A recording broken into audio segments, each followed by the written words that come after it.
வணக்கம் அன்பு உறவுகளே, மக்கள் பக்கம் யூடியூப் சேனல் உங்களை அன்புடன் வரவேற்கிறது. விளையாட்டு செய்திகளை வழங்குவதற்காக நான் உங்கள் விஜய். தென்னாப்பிரிக்காவுக்கு எதிராக இந்தியா கடைசி T20யில் ஒரு விக்கெட் இழப்புக்கு 283 ரன்களை குவித்தது. திலக் வர்மா 120 ரன்களும் பஞ்சு சாம்சன் 109 ரன்களும் குவித்து கடைசி வரை ஆட்டமிழக்காமல் இருந்தனர்.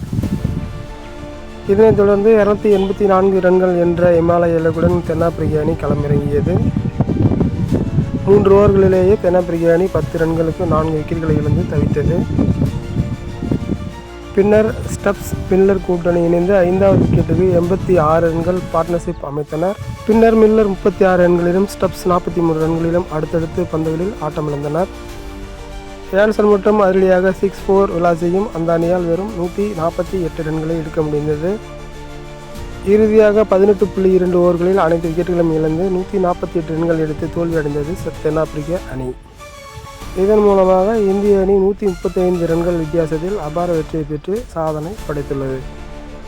இந்த தொடரின் ஆட்டநாயகன் யார் உங்களுக்கு தெரிஞ்சால் கமெண்ட் பண்ணுங்கள். அதுமாரி இந்திய பந்து வீச்சாளர்கள் யார் யார் எத்தனை விக்கெட் எடுத்தார்கள், இந்த டீட்டெயிலும் உங்களுக்கு தெரிந்தால் பதிவிடுங்கள். நன்றி, வணக்கம். நமது வீடியோ பிடிச்சிருந்தால் லைக் பண்ணுங்கள், ஷேர் பண்ணுங்கள், கமெண்ட் பண்ணுங்கள்.